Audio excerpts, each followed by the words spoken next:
గత కొన్ని రోజులుగా చూసినట్టయితే కనుక వారం రోజులుగా తెలంగాణలోని వాతావరణం అంతా కూడా చల్లబడ్డటువంటి పరిస్థితి.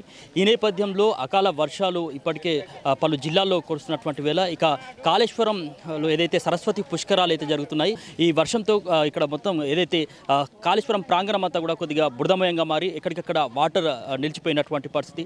సో ఏదైతే నడిచి వచ్చేటటువంటి భక్తులు కొద్దిగా ఇబ్బందులు పడుతున్నటువంటి పరిస్థితి అయితే ఇక్కడ కాళేశ్వరంలో పడింది. దాదాపు 2-3 రోజులుగా కూడా ఇలాగే వాతావరణం కొనసాగుతూ వస్తుంది.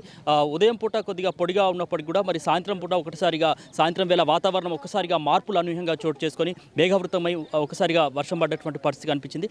ఇక ఏదైతే బుధ గురువారాల్లో కూడా శుక్రవారం కూడా వర్షం పడ్డటువంటి పరిస్థితి కాళేశ్వరంలో కనిపించింది. సో మొత్తానికి అయితే ఇక్కడ వర్షం ప్రభావంతో కాళేశ్వరం ప్రాంగణం అంతా కూడా అంటే కొద్దిగా బురదమయంగా మారినటువంటి పరిస్థితి అయితే కనిపిస్తుంది. దీంతో పాదచారులు అంటే నడిచి వచ్చేటటువంటి పాదచారులు కొద్దిగా ఇబ్బందులు పడుతున్నటువంటి పరిస్థితి అయితే కనిపించింది. ఏదైతే విద్యుత్ లైన్లకు సంబంధించినటువంటి అమర్చినటువంటి స్తంభాలు కావచ్చు, టెంట్లు కావచ్చు, లేకపోతే చలవ పందిలు కావచ్చు, ఇవన్నీ కూడా మరి గాలివానకు మరి కూలిపోయినటువంటి పరిస్థితి అయితే కనిపించింది.